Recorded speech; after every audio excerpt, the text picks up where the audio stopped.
This all started a couple of months ago when I uploaded a video of someone harassing me in a game.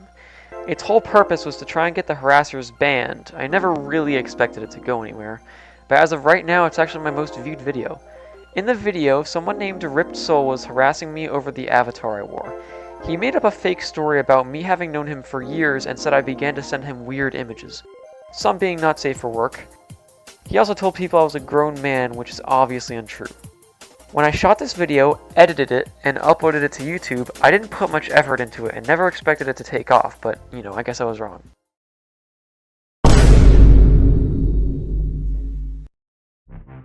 When the first video blew up, I had plenty of leftover footage that I had not used because I figured I'd used enough to get Ripped Soul banned. I took the remaining good footage I had left, put it together, and uploaded an extension to the first part for those who asked what ended up happening. That video also got quite a lot of traction too. Shortly after uploading part 2, I received a direct message from someone named Zombie Stebo. Zombie Stebo demanded I take the videos I uploaded down. I told him I wouldn't be doing that as I was in my right to keep them up.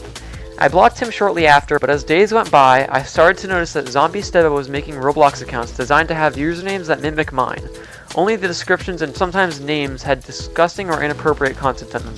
I reported many of them and had them banned or their usernames reset, but that's where Zombie's story ends.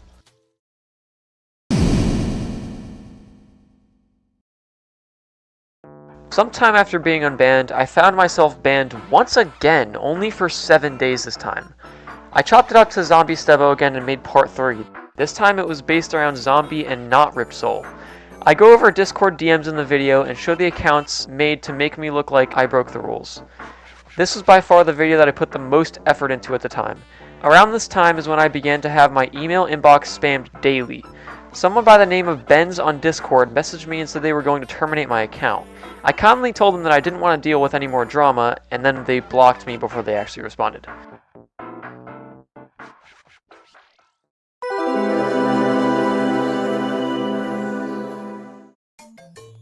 I was pretty devastated when my account was terminated, so I sent multiple Roblox support tickets asking them to help me. Believe it or not, they did. Not only did they unban my account, reverting it back to the 7-day ban, they actually told me what I had supposedly done wrong to receive all these bans. They told me, your account has been banned for sending threats to Roblox HQ through the Roblox support forum.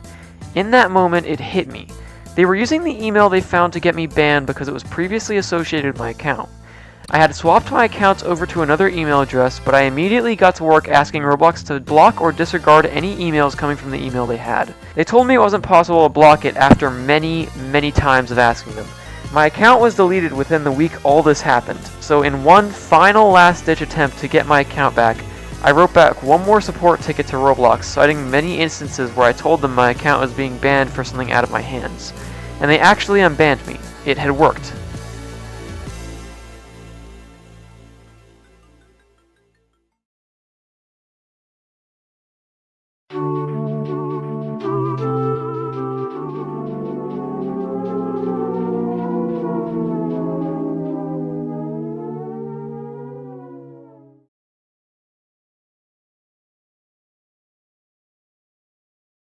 The moment I was unbanned, Benz and Malware were basically just continuing to harass me. They would not stop.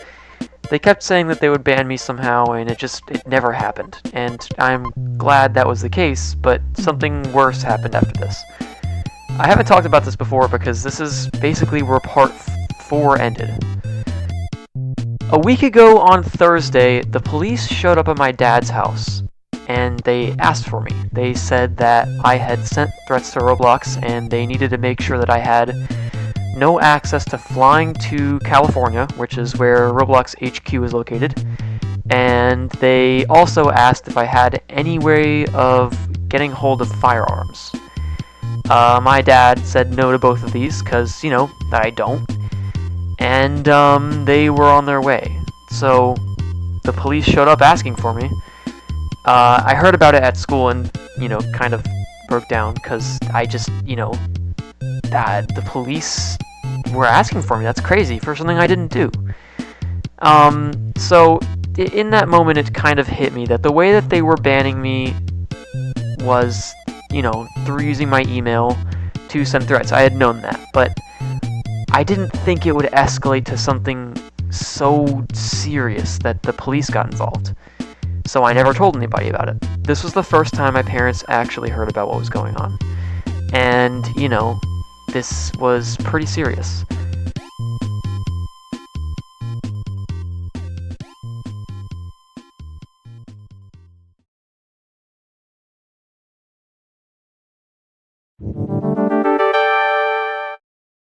From then on, I was just completely scared out of my mind. Like, I was always worrying that the police would just show up at my door and, take me in for questioning or something like that.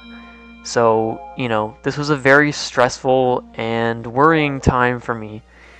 It came to a point where I actually had to contact the FBI. And the reason that I did that was because one day I looked in my email inbox and I saw that my email had been used on another form, much like the Roblox support form where you put in an inquiry and you put in an email address for them to write back to you from. And it said that I had contacted a high school and threatened to, shoot it up. So, in that moment, I knew that, if I didn't act fast, there would be police at my door. And I had to step in and do something. That same day, I went on to call the police with my dad, okay? So we, picked up the phone and we called the police. And when we did, we told them what was going on, and they said that we actually had to talk to the FBI about that. So we got the FBI's number, and what we did with that was we called them, and they told us that they could, have us submit a request at a website. So I went onto the website, and I recited everything I'm telling you right now, except minus this, of course, and what lies beyond this, to the FBI. And I cited a bunch of sources, I gave them a bunch of information. I wasn't allowed to, disclose any sort of physical proof, like DMs and stuff. That stuff wasn't included. I couldn't send that. But I told them the story of what was happening, and I sent it, and nothing happened. I waited a day, and, I waited patiently for them to get back to me. The next day, there was a knock at the door, and it happened to really be the FBI. It was two people. They were dressed in, regular everyday clothes. They seemed pretty chill.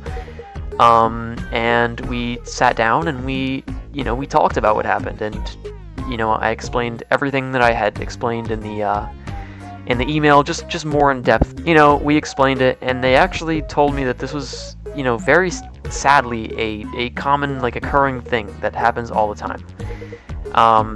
And, this is not unheard of, this is not unknown, this happens to people, this is something that does really happen. And, I did my best trying to, tell them exactly what happened. I explained to them that, on the Roblox support form, there's no sort of, two-factor authentication. So, let's say you have a friend's email, or somebody emailed you and you see their email address, right? And let's say you know that person plays Roblox. You take that email address and go over to the Roblox support forum, and you take their Roblox username and you put it in there, and you're like, okay, I'm gonna disguise myself as this person for whatever reason, right? You can do that. There's no two-factor authentication. When you submit a Roblox support ticket, there's nothing sent to your email asking, hey, did you do this? It just immediately assumes that you are the person that said it. So what happened was, Roblox really thought it was me, and they took it very seriously. So they filed a police report, and that's why the police showed up at my father's house. So we talked to the FBI about it, and they were completely understanding, and, that's just kind of how it went. They said the best thing I could do was take pictures of all the emails I had gotten, show them any proof, and email it to them, which I already have done, and, just don't interact with Benz and malware. That's the best thing I could do, is just not interact with them. And I've been doing both of those things, and I am completely fine. I haven't been banned again, I haven't talked with them, and I am happy again, I'm much less stressed out about this whole situation. That's pretty much the story.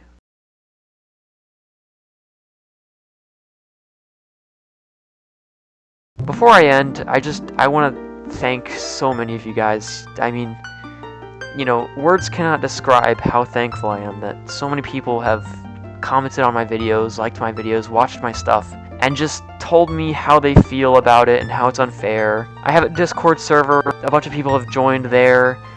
I have people making art of me, like, oh my god, like, this is incredible. The support that I've gotten on this stuff is incredible. I want to thank each and every single person that's come together, left comments, liked my videos, made art, you know. I want to thank everybody because, you know, you made this really stressful time, like, not nearly as bad as it could have been, because I never felt alone, you know? Like, I never felt like, I felt scared, you know? I felt scared, but the support was overwhelming, and I really cannot thank you guys enough for that. But yeah, I'm gonna throw some art up on the screen here, because I did promise the artists, you know, like, hey, if you make art, you know, I wanna thank you guys, and I wanna put it up on screen and all that at the end of my videos. So here's some of that art. Just, yeah, thank you for watching. Thank you for being here. Thank you for making it to the end. And I really hope that you never ever have to go through anything like this, ever. Like, this is terrible. Thank you so much for watching. Please take care, okay? Love yourself. I love you, okay? Thank you for, you know, sticking around. Goodbye.